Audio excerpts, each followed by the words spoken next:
The cake was sitting right there on the counter. A 2-layer lemon cake I'd spent 3 hours making from scratch. And my brother-in-law walked past it, grabbed a store-bought cookie from the pantry, and said, without even looking at me, "Maya always overdoes it. Nobody asked for fancy." My sister laughed. My mom said nothing. My dad, seated at the head of the table, nodded like that was the most reasonable thing he'd ever heard. I stood in the kitchen doorway holding a stack of paper plates, and I thought, okay, I see how it is. Let me back up. My name is not important.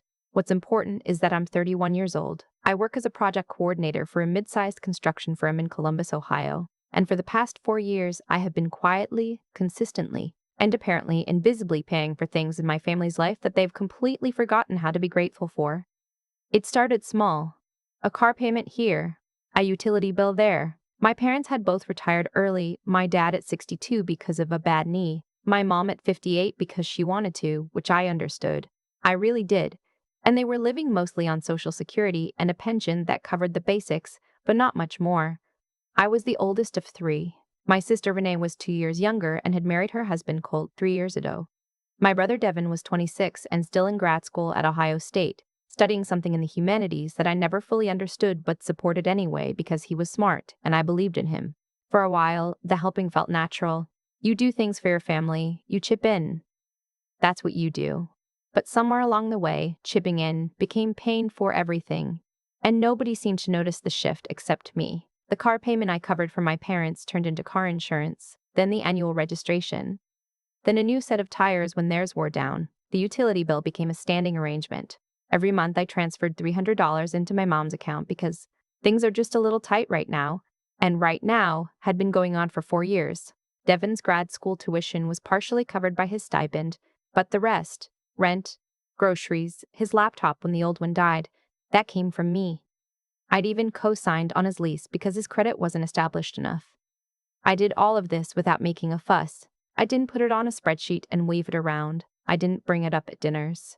I just did it because they needed it, and I can manage it, and I loved them. What I didn't realize, what I was very, very slow to understand, was that my quiet generosity had somehow become, in their minds, an obligation.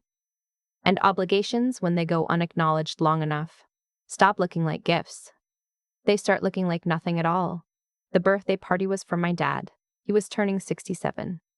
My mom had asked me to handle the food, which I was happy to do. I planned a real spread, a pot of my dad's favorite beef stew, cornbread, roasted vegetables, and that lemon cake for dessert, because he'd once told me, years ago, that he loved lemon cake. I'd taken a half day from work to get everything ready. Renee and Colt showed up 40 minutes late. Devin came with his girlfriend, a girl named Simone who I'd met maybe twice, and who spent most of the evening on her phone. My mom's friend from church came with her husband. It was maybe 12 people total, crowded into my parents' living room. The same house I'd grown up in. The same kitchen where I'd learned to cook. I'd set everything up nicely. Tablecloth, real serving dishes, little place cards because my mom liked that kind of thing. The cake was on the kitchen counter with a note that said, "Happy 67th, Dad," in the careful handwriting I'd practiced twice before writing on the card. Colt's comment about the cake was the first thing. The laugh from my sister was the second. The silence from my parents was the third, and somehow that one landed the hardest. I put the paper plates down on the counter. I didn't say anything. I went back to the living room and sat next to my mom and helped her open the conversation about the grandkids her friend's daughter just had. And I smiled, and I ate some of the stew I'd made. And I thought about nothing at all for about an hour. Then dinner happened. We were all seated, eating, and my dad was in a good mood. Which, to be fair, he often was at his own birthday.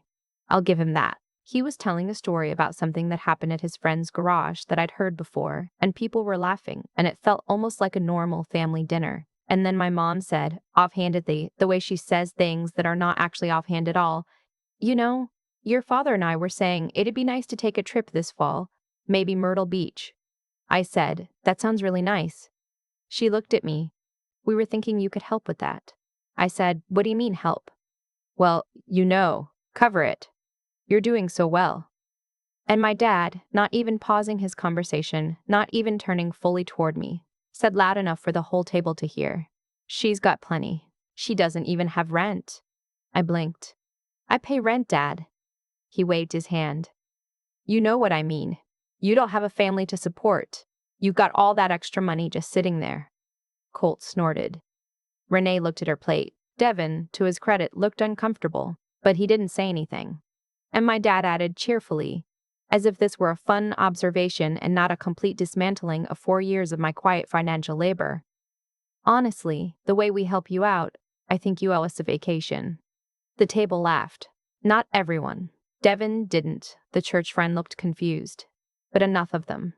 Enough to make it land like a joke at my expense. I looked at my dad, then at my mom, then at my sister, who was still looking at her plate. I said, "I'm sure we can figure something out," and I picked up my fork, and I took a bite of cornbread, and I did not say another word for the rest of the meal. But something had changed. I drove home that night with the leftover cake on my passenger seat.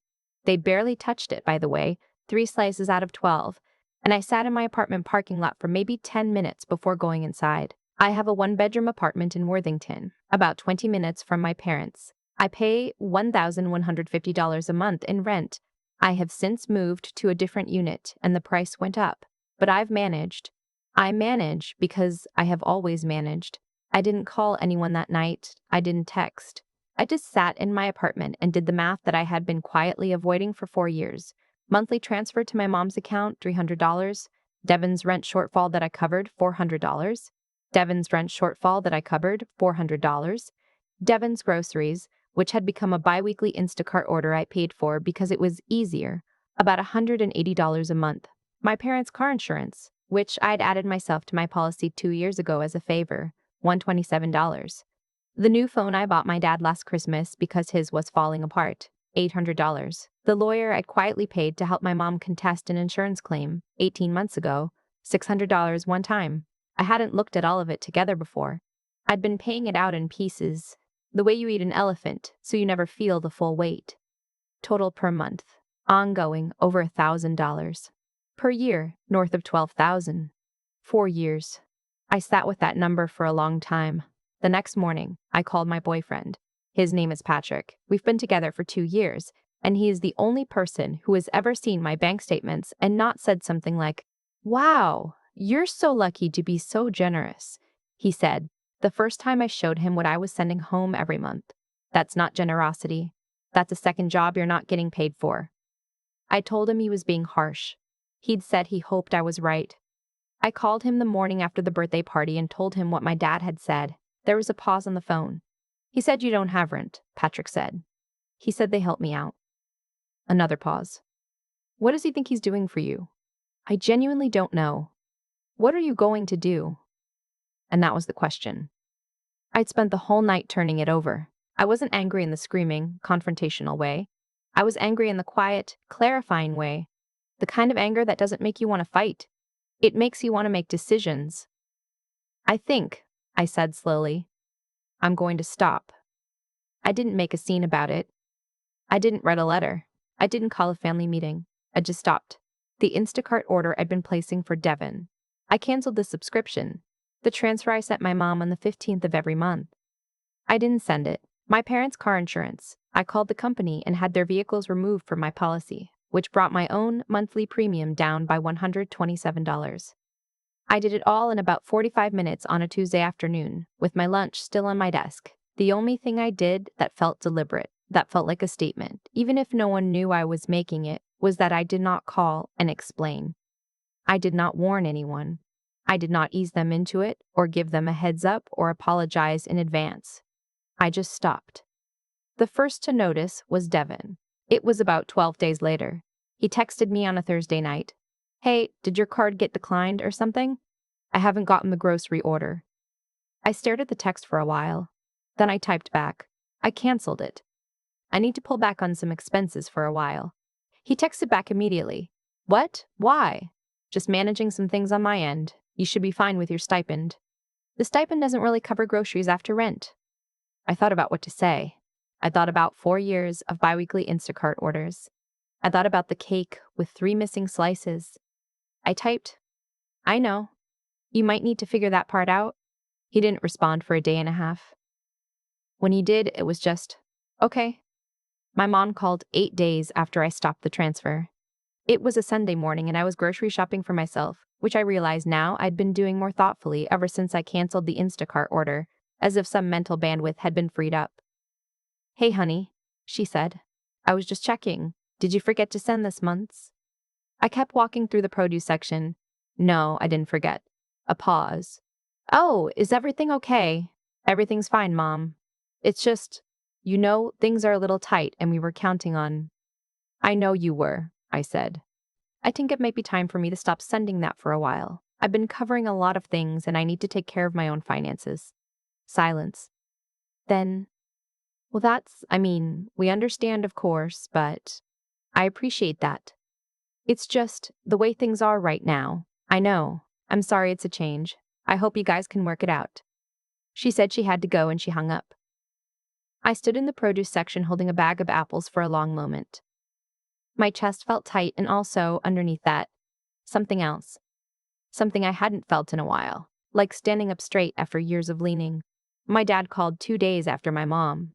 I'd been expecting it. My dad has what I would describe as a very particular phone voice when he wants something. It's warmer than usual, a little jovial, like he's calling to give you good news right before he asks a favor. I recognized it the second I picked up. "Hey, kiddo. How's work?" "Good, Dad. Busy. Good, good." A pause. "Your mom mentioned you're going through some kind of budget thing." "I'm just reassessing some of my expenses, yeah." Right, right." Another pause. Longer. Your mom and we really have appreciated everything you've done. We want you to know that." Something in me waited because there was a but coming. There is always a but. It's just the insurance thing. "I got a notice from the company that our vehicles got dropped from your policy." "Right. I made that change a few weeks ago." "Well, I wish you'd said something. We didn't even know we were on your policy." I held the phone and breathed. They didn't know they were on my policy. They hadn't known or hadn't asked or hadn't cared to understand where the coverage was coming from. They had simply had it, the way you have light when someone else is paying the electric bill. "I should have communicated it better," I said. "I'm sorry for the short notice. It's not just the notice, he stopped. I could hear him recalibrating. "Look, I want to ask you something directly." "Okay, did we do something to upset you?" I thought about the birthday dinner. The casual wave of his hand. "You got plenty." She doesn't even have rent. The table laughing. The cake with 3 missing slices sitting on my passenger seat on the drive home. "No," I said. "I've just had to take a hard look at my situation. Because it feels like your mom and I feel like you're punishing us." And there it was. I had been waiting for that word too. Punishing. "Dad," I said, and my voice was even. I was surprised at how even it was. For the last 4 years, I had been sending Mom $300 a month. I've been paying Devin's grocery bill. I had you and Mom on my car insurance. I paid for your phone last Christmas. I covered some of Mom's legal fees a while back. I'd been doing all of that without making a big deal of it because I love you and I wanted to help." Silence. "I'm not punishing you," I said. "I'm just stopping. I need to keep that money. I should have kept it a long time ago." A very long silence.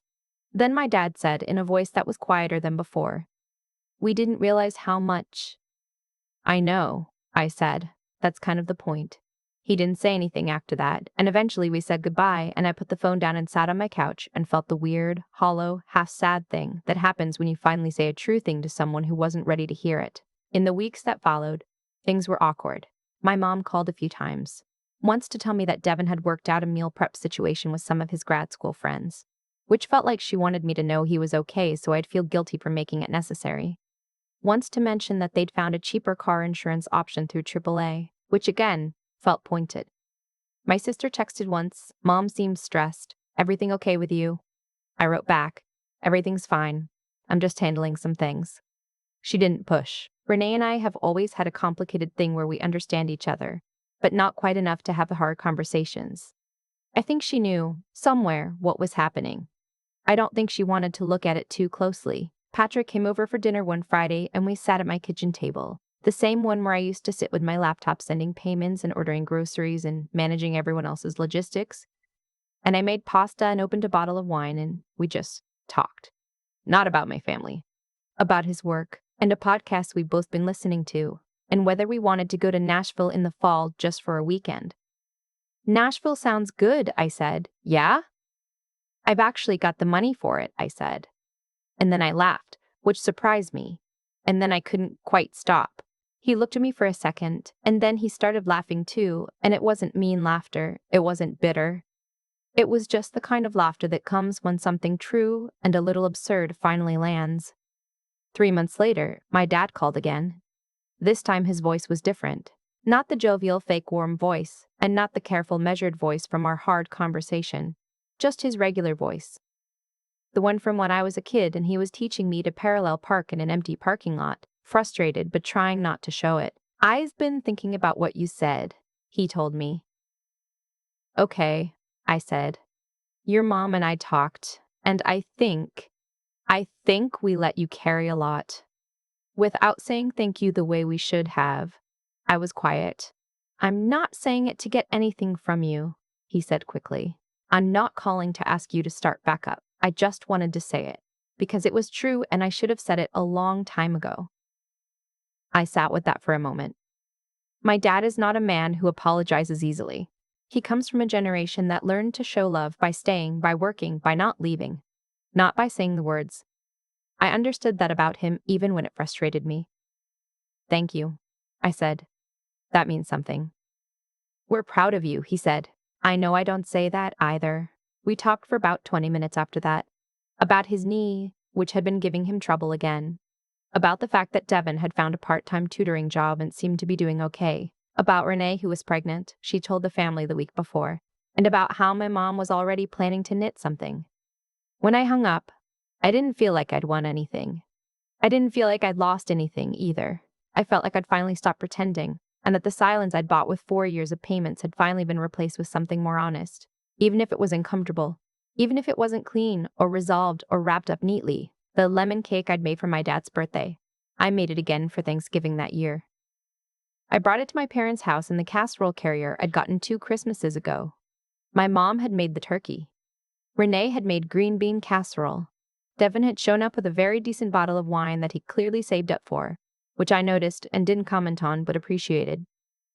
We sat around the table and my dad cut the first slice of cake and handed it to me before he served himself, which was something he'd never done before. Lemon's my favorite, he said, by way of explanation, which wasn't really an explanation at all.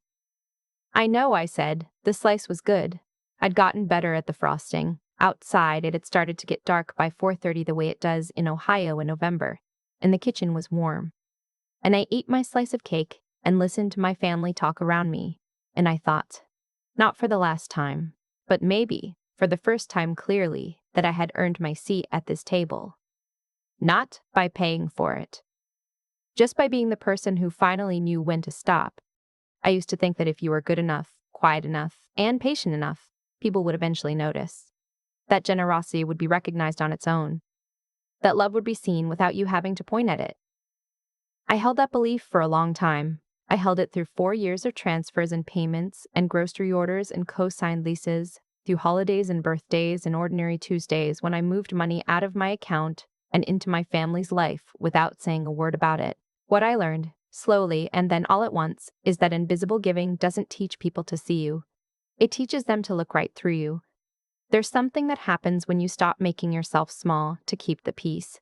It doesn't happen loudly. It happened for me on a Tuesday afternoon at my desk, with my lunch getting cold and 45 minutes of quiet administrative tasks. Canceling a subscription, stopping a transfer, making a phone call to an insurance company. No confrontation, no ultimatum, just a decision, made clearly and carried out calmly. That's what real resolve looks like, I think. Not a dramatic speech. Just action, taken from a place of clarity instead of anger. The honest thing is that I couldn't have gotten there without understanding what was actually happening. For years, I'd been telling myself a story where I was helping freely because I wanted to. And that was partly true, but another part of me was helping because I was afraid of what would happen if I stopped. Afraid of disappointing them. Afraid of being the one who broke something.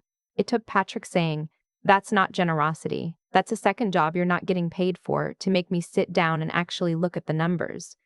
And once I looked, I couldn't unlook. Understanding your own situation clearly.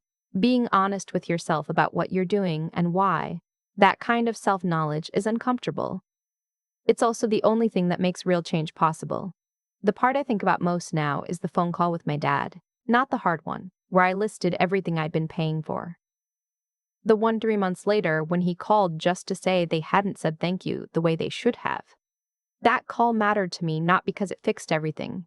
It didn't, but because it was honest. He didn't call to ask for something. He called because something in him knew it was the right thing to do. And I think that happened because I stopped enabling the alternative. When you quietly absorb everything, you protect people from having to grow. When you stop, you give them the chance to. I'm not sitting here telling you that cutting off your family's finances will heal everything or that the discomfort goes away quickly. It doesn't. There were awkward Sundays and strained phone calls and a long stretch where I felt like I was grieving something I couldn't quite name. But on the other side of that was a Thanksgiving table where my dad handed me the first slice of the cake I'd made, and the kitchen was warm, and I ate it and felt, for the first time in a long time, like I was there because I chose to be. You earn your seat at the table by knowing your own worth, not by paying for the table itself.